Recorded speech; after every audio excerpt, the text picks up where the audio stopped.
கர்த்தர் அதிசயங்களை செய்கிறார். ஊழியங்கள் வழங்கும் ஜீவ வார்த்தை.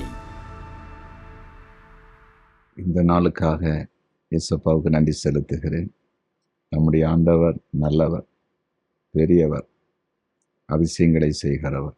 சோர்ந்து போகாதீங்க, கவலைப்படாதீங்க, கர்த்தரை நம்புங்க, அவருடைய வசனத்தை விசுவாசிங்க. இன்றைக்கு ஆண்டவர் அனுப்ப போகிற ஜீவ வார்த்தையாகிய அவருடைய வசனத்தை, அவருடைய வார்த்தையை நம்புங்க, அதிசயம் நடக்கும். பிறந்த நாளை காண்கிற அனைவரையும் வாழ்த்துகிறேன். திருமண நாளை காண்கிற குடும்பங்களை வாழ்த்துகிறேன். நீங்கள் ஆசீர்வாதமாக இருப்பீர்கள். இன்றைய ஜீவ வார்த்தைக்கான வசனத்தை கேட்போமா? 1 நாளாகமும் 16வது அதிகாரம் 9வது வசனம். அவரை பாடி, அவரை கீர்த்தனம் பண்ணி, அவருடைய அதிசயங்களை எல்லாம் தியானித்து பேசுங்கள். இன்றைய ஜீவ வார்த்தையின் தலைப்பு அதிசயங்களை பேசுவீர்கள். அதிசயங்களை பேசுவீர்கள்.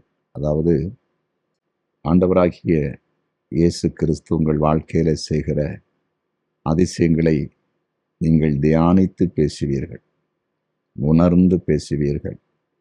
நம்முடைய ஆண்டவர் யார்? அதிசயங்களை செய்கிறவர். மீகா 7:15 வாசித்து பாருங்கள். அங்கே நான் உன்னை அதிசயங்களை காணப்படுவேன் சொல்லுகிறார். அதாவது எகிப்து தேசத்திலிருந்து புறப்பட்ட நாளில் செய்ததை போல உனக்கு அதிசயங்களை நான் காணப்படுவேன் என்று வாக்கு பண்ணியிருக்கிறார். ஏசாயா 9வது அதிகாரம் 6வது வசனத்தை வாசித்து பாருங்க. நம்முடைய ஆண்டவருக்கு ஒரு பேர் இருக்கிறது, அதிசயமானவர். அதிசயமானவர் என்று ஒரு பேர் இருக்கிறது. லூக்கா 5வது அதிகாரத்தில் நீங்கள் வாசித்து பாருங்க.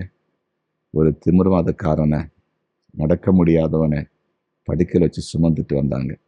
இந்த மனுஷனை ஆண்டவராகிய இயேசு கிறிஸ்து நீ படுக்கை எடுத்து விட்டு நடந்து சொன்னபோது அவன் சுகமாகி நடந்து போகிறான். அதை கண்ட எல்லா ஜனங்களும் இன்றைக்கு நாம் அதிசயமான காரியத்தை கண்டோம் என்று சொன்னார்களாம். ஆம், நம்முடைய ஆண்டவர் அதிசயங்களை செய்கிறவர். உங்களுக்கு அதிசயம் நடக்கும். மருத்துவர்கள் சொல்லியிருக்கலாம், இந்த வியாதி சுகமாக வாய்ப்பில்லை, சுகமாகிற அதிசயத்தை பார்ப்பீர்கள். மருத்துவர்கள் சொல்லியிருக்கலாம், இனி குழந்தை கிடைக்க வாய்ப்பே இல்லை. ஆண்டவர் உங்களுக்கு குழந்தை தந்து தான் அதிசயங்களை செய்கிற ஆண்டவர் என்பதை நிரூபிக்க போகிறார். இனி உங்கள் வாழ்க்கையில் முன்னேற்றத்துக்கு எந்த வழியும் இல்லை, இனி வாழவே முடியாதுன்னு நீங்கள் நினைத்து கொண்டிருக்கலாம். உங்களுக்கு வாழ்வதற்கான ஒரு வழியை திறந்து கொடுத்து ஆண்டு அதிசயங்களை செய்ய போகிறார். இப்படிப்பட்ட பலத்த அதிசயங்களை ஆண்டு செய்து, அந்த அதிசயங்களை தியானித்து நீங்கள் பேசவும் மற்றவர்களுக்கு சொல்ல உங்களை பயன்படுத்த போகிறார். இந்த நாள் ஆண்டவர் உங்களுக்கு அதிசயத்தை செய்கிற ஒரு நாள். இன்றைக்கு ஒரு அதிசயம் நடக்கும். நம்புவீங்களா? விசுவாசிப்பீங்களா? உங்களுக்கு ஆடியும் ஜெபிக்க போகிறேன். ஜெபிக்கலாம். ஆம் ஆண்டவரே, அதிசயங்களை தியானித்து பேச வைக்கிற எங்கள் அன்பு தகப்பனே, அதிசயங்களை செய்கிறவரே, அதிசயங்களை செய்கிற எங்கள் ஆண்டவரே, இதோ இன்றைக்கு அடியனோடு இணைந்து ஜெபிக்கிற உம்முடைய பிள்ளைகளை கண்ணோக்கி பாரும். அதிசயத்தை செய்யும் இந்த நாளில் ஒரு அதிசயம் நடப்பதாக, ஒரு அற்புதம் நடப்பதாக. ஆண்டவரே, உம்முடைய நாமம் உயர்வதாக. குழந்தை இல்லாதவர்களுக்கு குழந்தையை கொடுத்துருங்க, வேலை இல்லாதவர்களுக்கு வேலையை கொடுத்துருங்க, சமாதானம் இல்லாதவர்களுக்கு சமாதானத்தை கொடுத்துருங்க. பிசாசின் பிள்ளையில் இருக்கிற குடும்பங்களை விடுதலை ஆக்கியிருங்க.